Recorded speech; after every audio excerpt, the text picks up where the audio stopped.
The Leafs fall to the Sharks in OT and suffer an even bigger loss on the blue line. You're listening to the Locked On Leafs podcast, part of the Locked On Podcast Network. It's your team every day.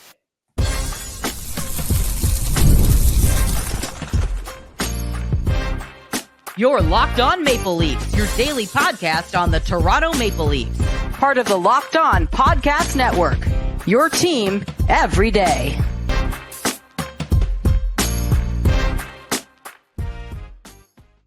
Hello and welcome into the Locked On Leafs podcast, a daily Maple Leaf-centric podcast hosted by myself, Mike DiStefano, and my co-host, Dave Morassutti. Thank you for making us part of your daily listen, and thank you for making the Locked On Network the #1 sports podcast network in North America.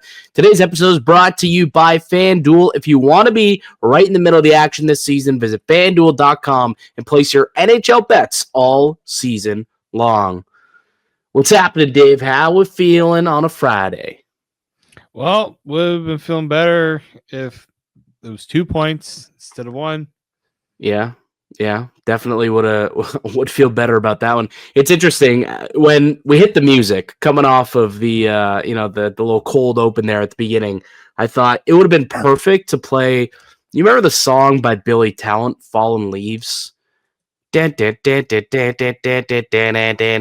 and perfect actually, because they were performing, or they were part of the broadcast. I think maybe they performed too at the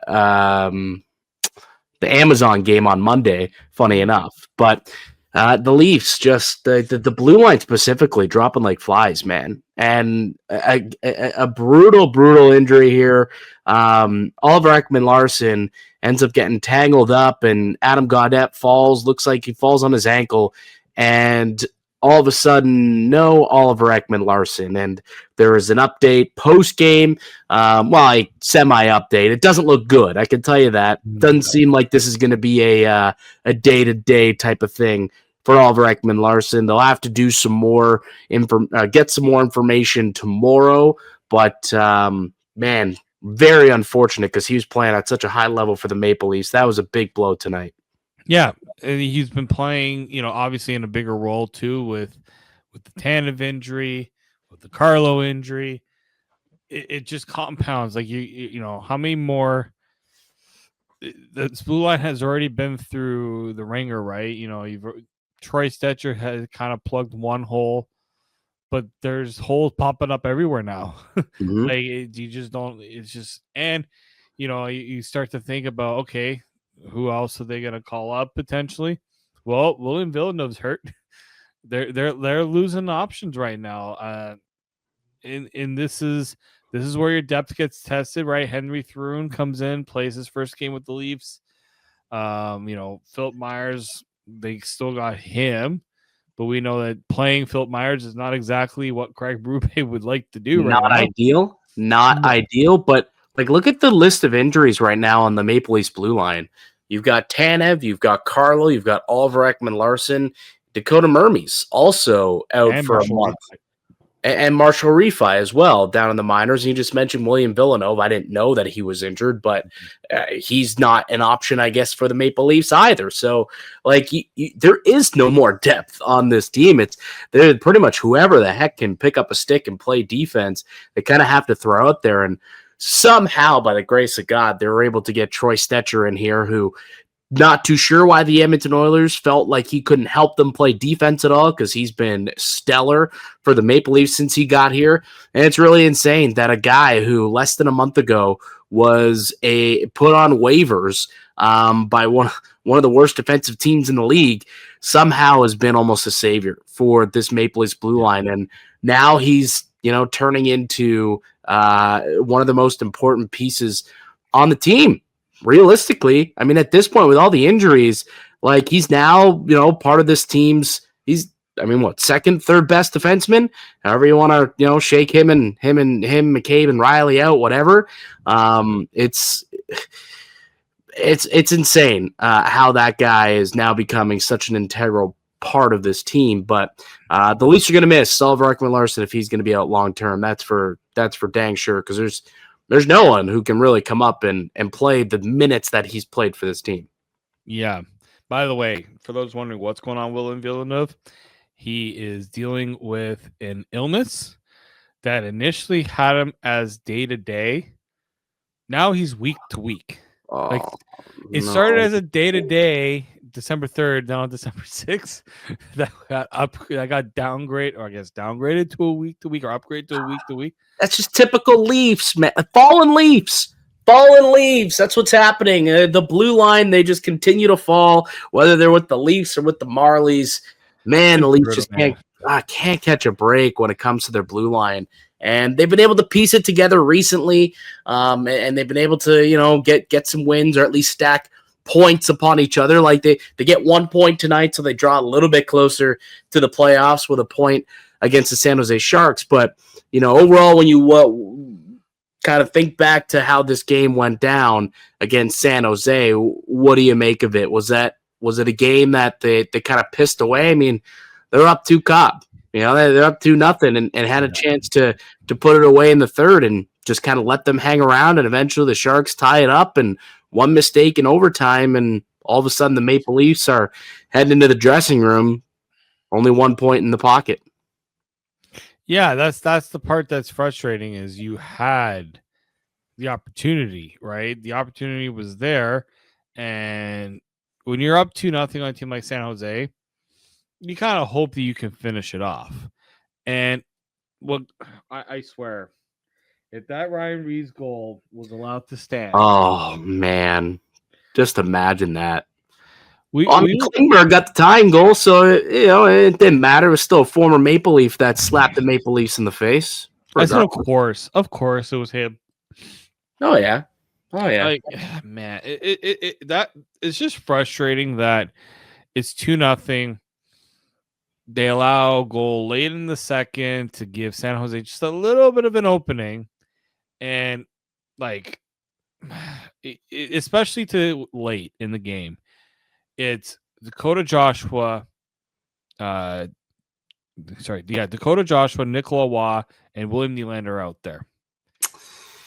Yeah, that was an interesting. I mean, that line had played well. Nylander, I think the demotion definitely lit a fire under his ass. He was playing well, and maybe that was him looking down the lineup and saying, "This has been my best line." I agree. So that might be the reason why they were out there in that situation. I don't have as much of. I saw all the fanfare online of people being like, "Why would you have those guys out there?" At that time. I had no problem with Dakota Joshua and Nicola Waugh in that situation, but Nylander didn't clear the puck. I would have preferred if you get you bump up a Scotty Law and you bump up a Steven Lorentz in that situation, because I don't know if the fourth line would even have gone out there in that situation. Right? So just get one of those guys that can at least be able to handle the clearing out. But at the same time, it's hard to fault having that third lineup, because probably out of all the lines, they were the ones that were the most effective, especially in 5-on-5. I thought so. I thought Nylander played great tonight. I thought that he was far more engaged. I thought that he was direct. I thought that he had a plan when he had the puck on his stick, and he, factored in both the goals. The opening goal, he made a great little pass out to McCabe after kind of skating around, bringing the D low into the zone, opening up a player, and then also on the Matthews goal, again, just kind of skating. Yeah, skating, finds a seam and just zips it over there. And Matthews, nice little one-timer. And all of a sudden, hey, a power play goal. Isn't that something? Willie gets rolling, Matthews gets rolling, and they start to find a little something on the power play. It didn't lead to a win, right? And they only got the one power play goal. I was really hoping that they scored again. They got that one power play a little later in the third period, and I thought, there's an opportunity. You scored on your last power play. You're getting another one here in the third period. Make it 3-1 and put this game away, and they couldn't. I don't believe they even registered a shot on that next power play that they got, which is kind of disappointing when they finally broke through on the power play prior. And again, just let San Jose hang around, and eventually they tied it up, took it to OT, and got the win. I will say, I think you got to give a lot of credit to the goalie over there. Nedeljkovic, every now and then that guy pulls a performance out of his ass.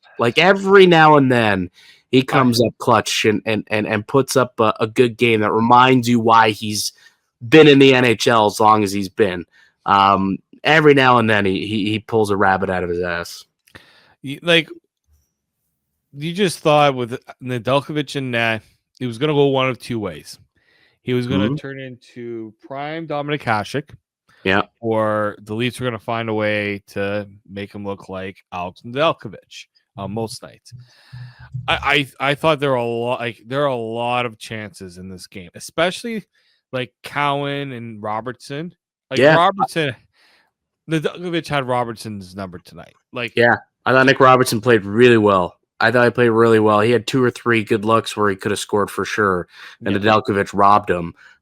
Just quickly want to see what his record against the Maple Leafs is.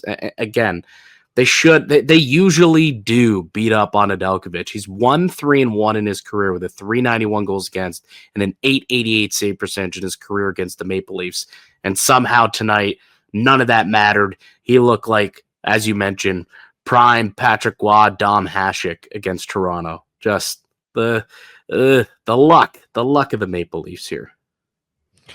Well, that's it, right? And I do think that you start to see some of the positives of them generating those opportunities. Mm-hmm. But you got to start bearing those. Like, I'm sure Craig Berube liked the fact that they were getting those opportunities, but I'm sure he's kicking himself saying, like, you get a couple of those in. It's a totally different game.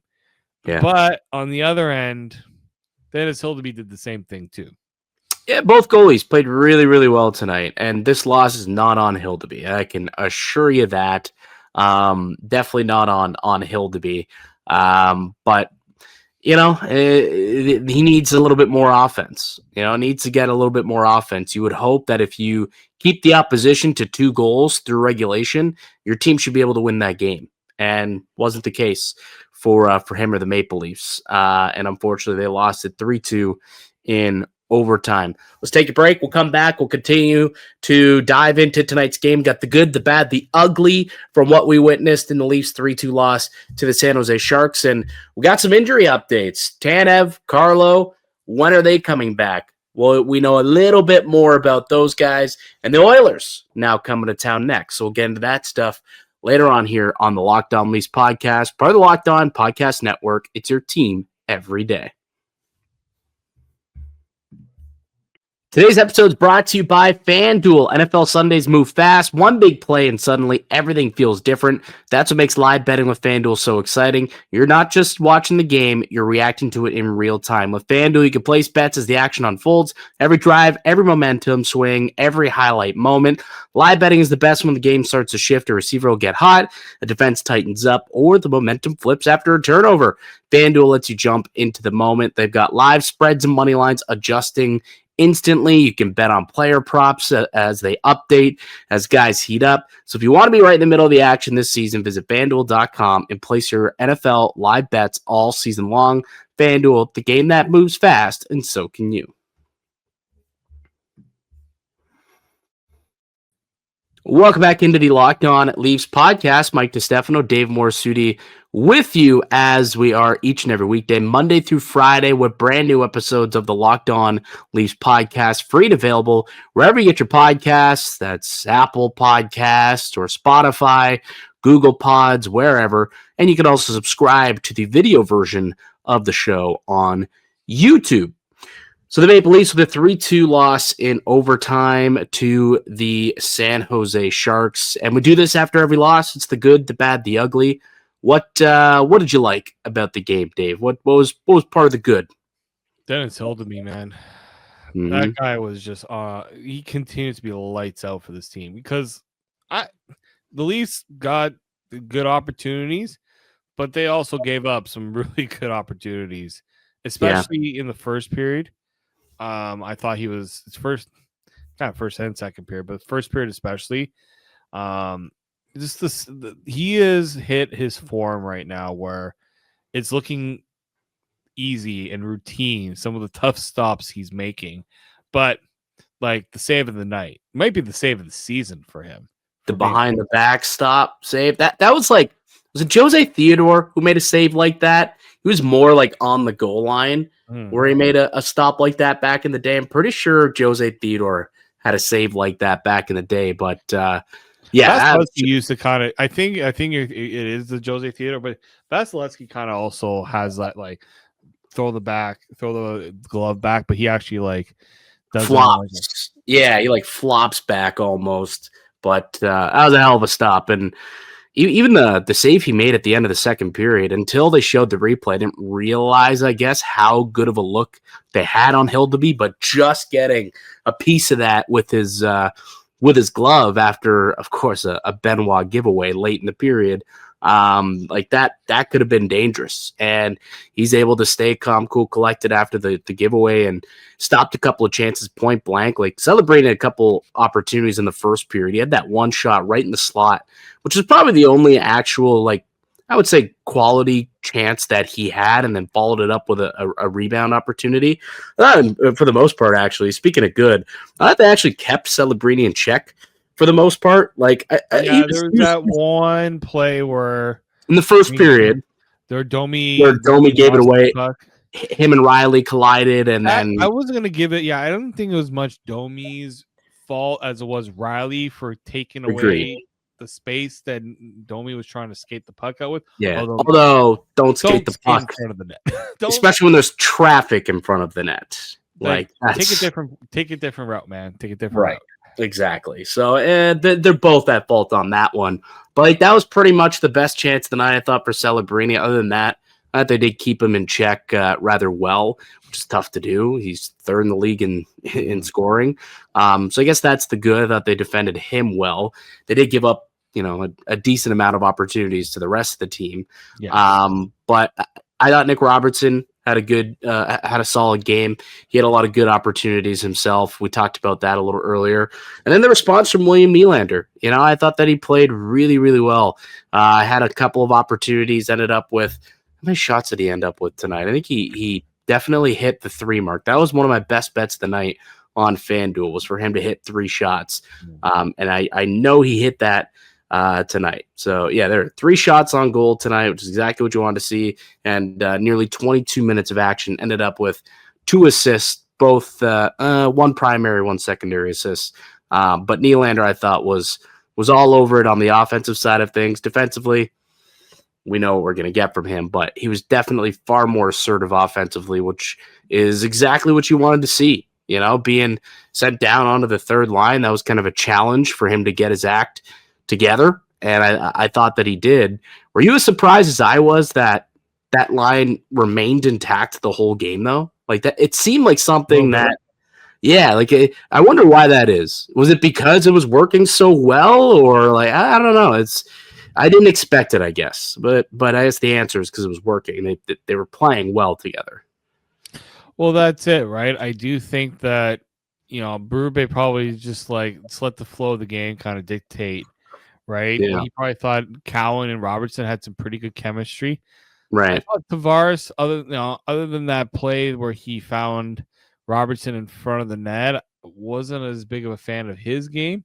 But I thought the other, like, if you can find a way to get Robertson and Cowan together, and maybe I don't know if them with JT is necessarily the best fit, but if you can get the 2 of them together playing some way, shape, or form, I feel like that you might have unlocked something there.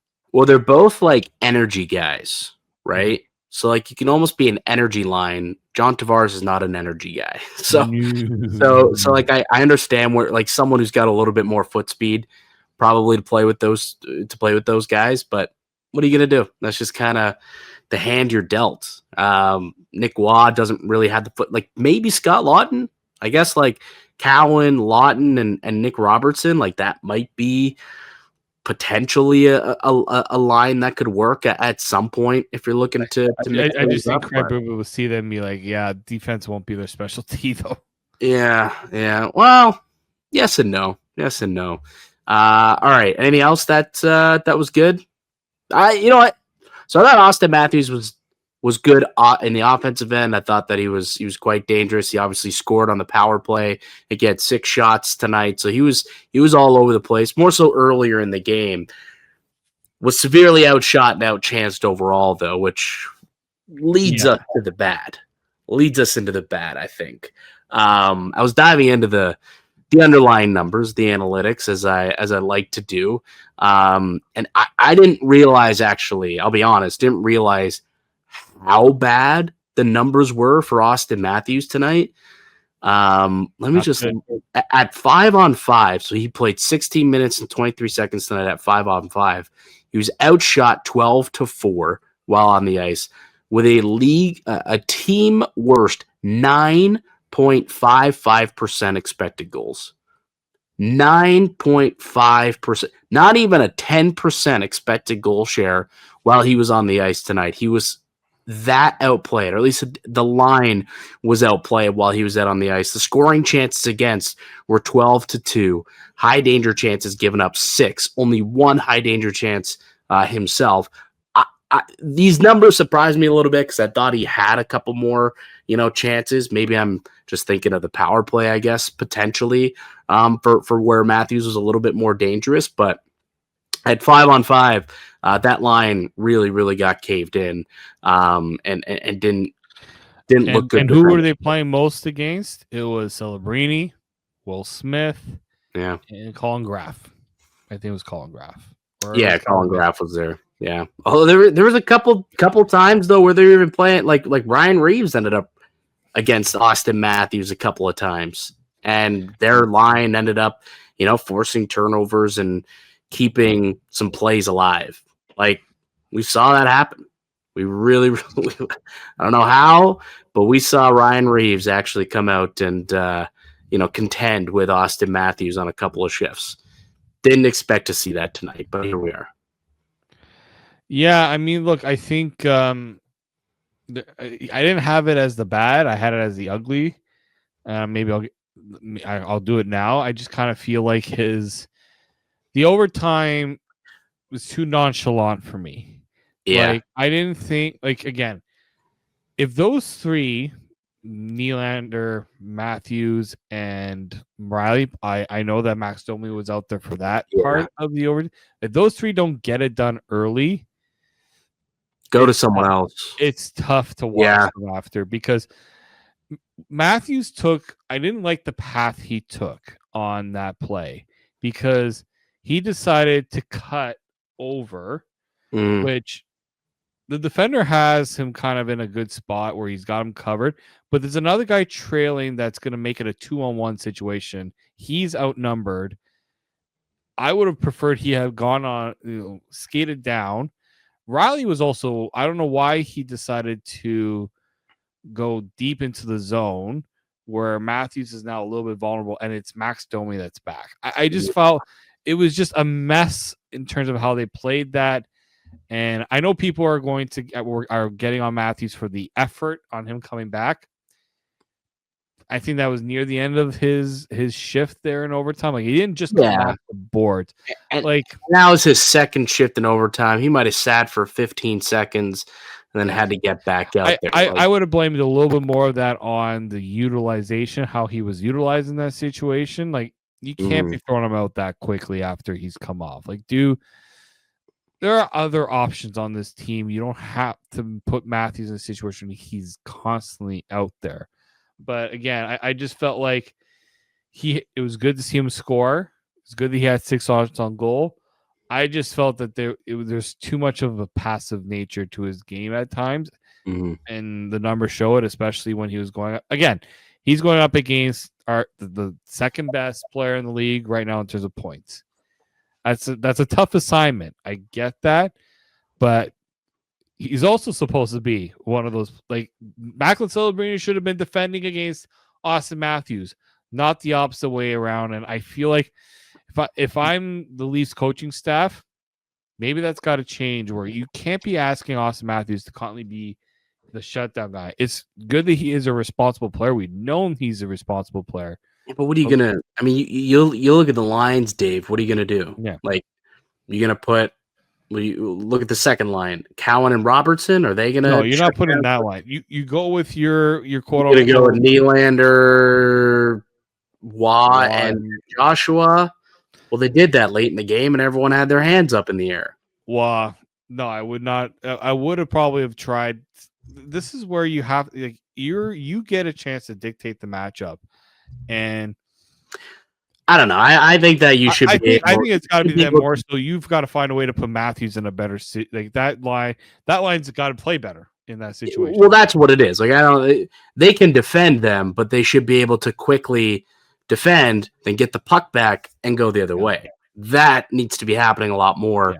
I thought in the first period that line was a little bit more tenacious on the puck. I thought Max Domi actually was a little, quite tenacious on the puck. There were a couple plays. Probably won't show. I was going to show the clips, but I thought there was a couple plays where he was engaged and retreating and the back check, stole a couple of pucks away, got a couple takeaways to keep possession alive for his team. At times there were certain shifts where I thought that line, was physically engaged, but a couple where they weren't, and a couple bad mistakes, and obviously the turnover and overtime being the biggest one, and that was my ugly as well, leading to the game-winning goal. And yeah, Domi's not the guy you want defending a 2-on-1, like ever. No, and I don't think he handled it badly because, the initial stop was made. Yeah, nobody was there. The problem was nobody was there for the rebound. Correct, which is because Domi did put himself out of the play, right, on that overtime, on the overtime goal. But I just felt like, again, everyone's dogging on Matthews for not coming back. I will say, I'll say this though: isn't on a 2-on-1? Aren't you supposed to give the shooter to the goalie and you take away the pass? So you leave it as a one-dimensional. You leave the shooter and the goalie mano a mano. Yeah. He went to the shooter, and that allowed the pass to go over, and then that puts Hildeby way out of position. And all of a sudden, there's a wide open net on the rebound, and they're there just to kick it in, then get a stick on it for Wenberg. So you say he played it decently. I don't think he played it right, to be honest with you. But I don't expect him to play it right. It's Max Domi. He's not a defenseman. He's not in those situations. There's not a lot of that's why I didn't like Riley putting himself in the position to be the deep guy in the offensive zone. No. You're the defenseman. You stay back. You're going to be the one to defend the 2-on-1, not Max. This is the second time Max Domi has been in that situation to have to defend a 2-on, an overtime. And both times, I'm not putting this on Max Domi. I actually kind of put it on Morgan Riley. Like, why are you thinking that Max Domi should be the one back there having to defend that? Because guess what? He's hoping that they get through that Sharks wall, and all of a sudden they got numbered. Yeah, but they were outnumbered in that situation too. Like Matthews was outnumbered 2-on-1 in that situation. Yeah. He's got to recognize that and stay back. Yeah, no, you're not wrong. You're not wrong. So there was plenty to like and plenty not to like. There's definitely a lot of things to clean up and learn from, but some positives you could take from that game. It's a shame that they, pissed away a 2-0 lead. Could have, added to, an extra point onto their standings, but they lose 3-2 in the regroup, and they've got Edmonton on Saturday. Who's going to start in net on Saturday? That's a question that I have for you, Mr. Morassutti. So we'll get to that and some injury updates next here in the Locked On Leafs podcast, part of the Locked On Podcast Network. It's your team every day. Today's edition of the Locked On Leafs podcast is brought to you by Monarch. The holidays are amazing, but they can also get overwhelming fast. Travel, gifts, parties, year-end expenses. It's really easy to lose track of your money this time of year, and that's exactly why Monarch has become such a game changer for me. If you want to keep your finances under control this holiday season, you need to be using Monarch. Rated Wall Street Journal's best budgeting app of 2025, Monarch is the all-in-one personal finance tool that brings your financial life together in one clean, easy-to-use dashboard. The holiday spending category can become a lifesaver. You can see exactly what's left in your gift and travel budget in real time. Monarch makes money check-in simple, just a minute or two each week, and you're completely up to speed. And it's great for couples, shared dashboards, shared goals, and fewer. Wait, How much did we spend? Conversations. Don't let financial opportunities slip through the cracks. Use code LOCKDOWNNHL at monarch.com in your browser for half off your first year. That's 50% off your first year at monarch.com with code LOCKEDONNHL. Today's show is also brought to you by DUER.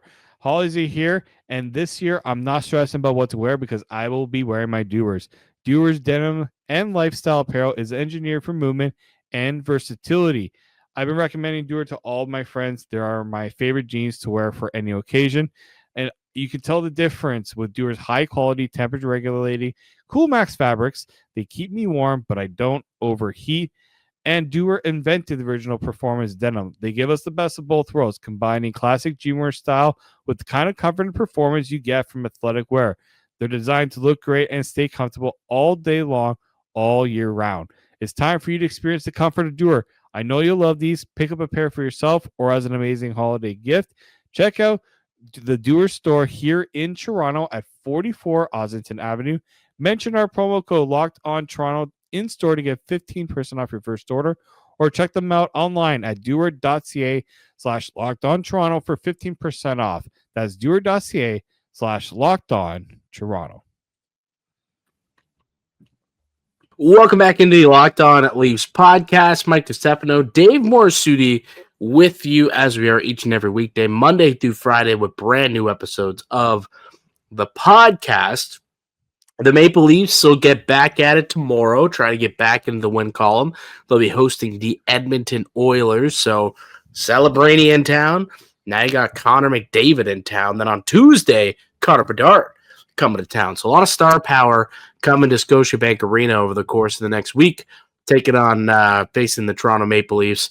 The Oilers are always going to be a difficult opponent. Connor McDavid always going to be a difficult opponent. Yeah. But both teams kind of in a similar situation where they've both really struggled out of the gate and at times have put it together and have looked like they're turned the corner, and then things kind of start to slip again. So I'm actually really looking forward to this game to see who can come out on top. Yeah, I mean, they did the Leafs a favor. They did beat the Red Wings. So yeah, Connor McDavid, 4 assists. Zach Hyman, hat trick, by the way. So he's feeling pretty good about himself, for sure. That's what always is the thing with when you're going up against the Oilers. It's that who's gonna try to take the game over. This Oilers team has been it's been weird. They win 9-4 over the Kraken. They beat the Jets 6-2, and it's like, yep, okay, those are the Oilers we know.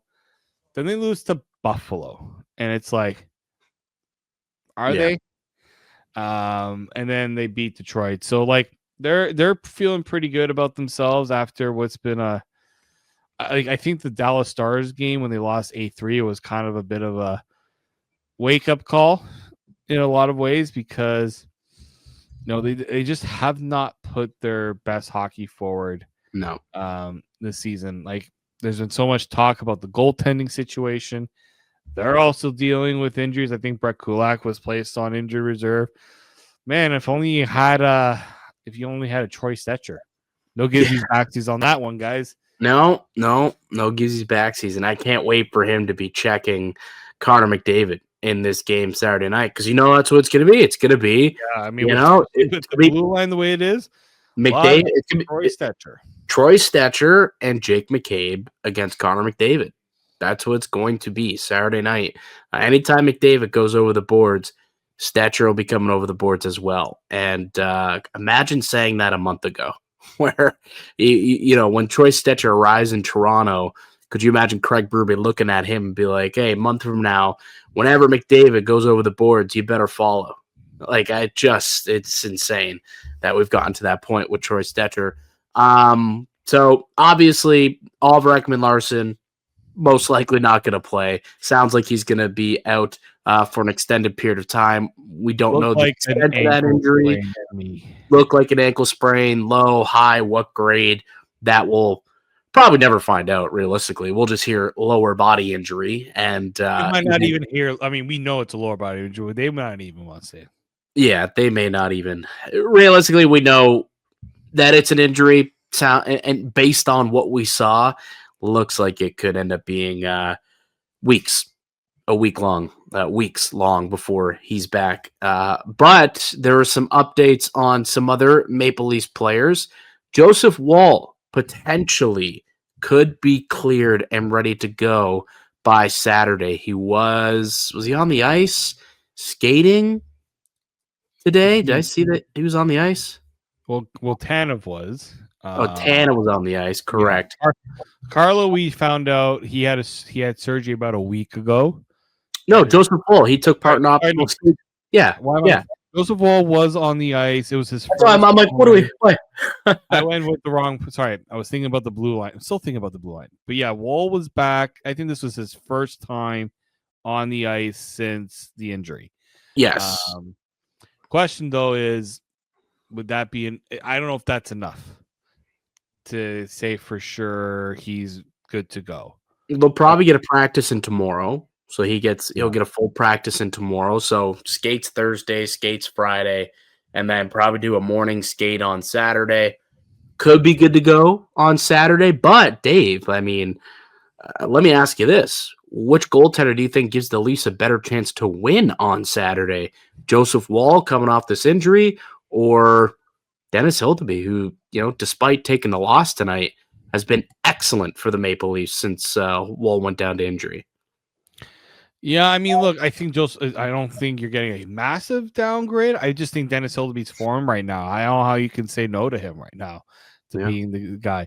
The only thing you get concerned about, because we saw it with Joseph Woll, he's playing so good. He's been the best player on the team, and then he breaks down because he's been overworked.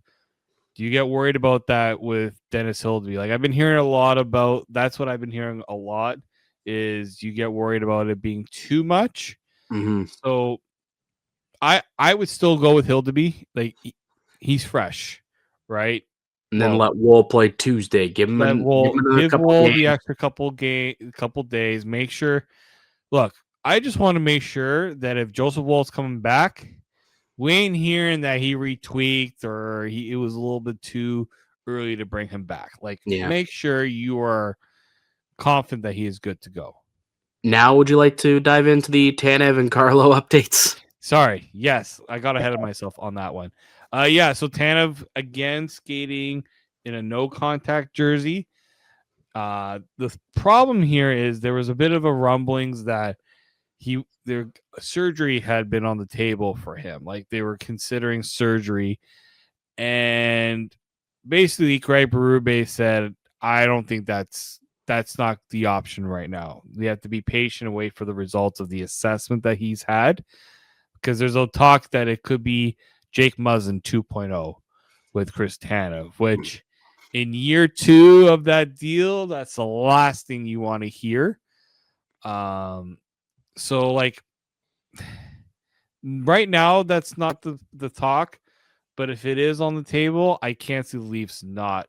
And I mean, Tanev is going to obviously have the final say in that, but like, that would be tough. But at the same time, we've been without Tanev for a whole month. Yeah. Right? Who needs a Tanev? You got Troy Stecher.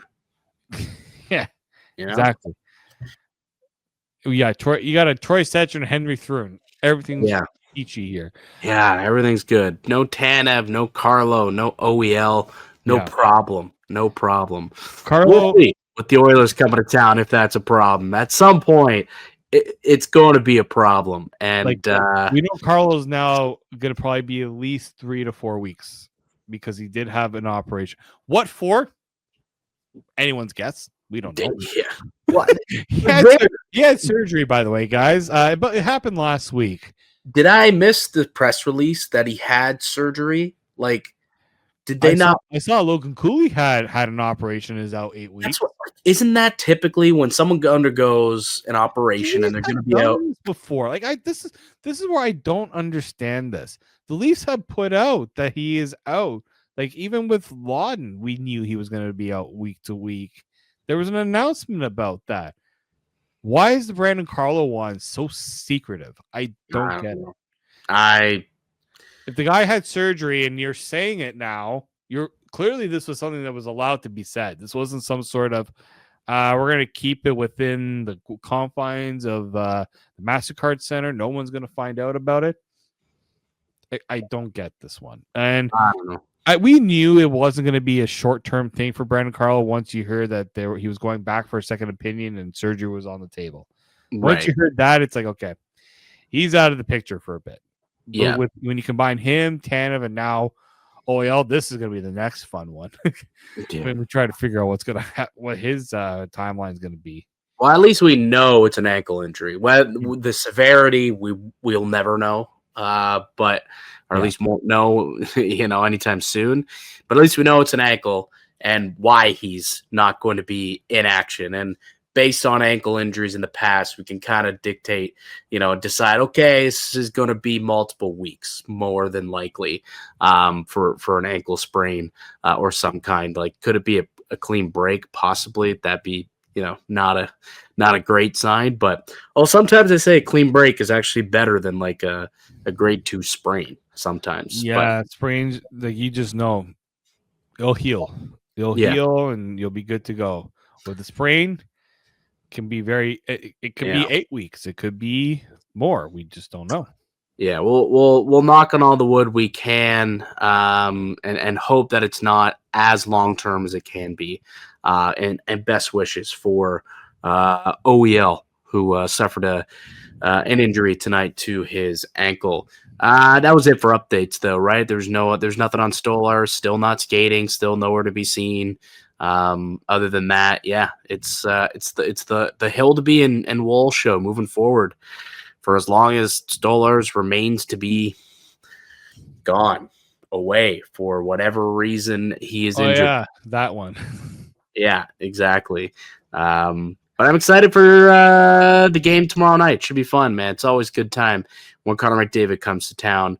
Leafs Oilers usually a really, really good matchup. So should be a lot of fun. All right, that'll do it for us here today on the podcast. I'd like to thank you all for listening and supporting the show. You can subscribe to the Locked On Leafs podcast on all platforms and receive daily Leafs content. Follow myself on Twitter at Mickey_Canuck. Follow Dave at D_Morassutti, and follow the show as well at Locked On Leafs. We'll be back with another episode for you guys on Monday. Enjoy your weekends. Go Leafs, go. Until then, keep it locked right here on Locked On Leafs.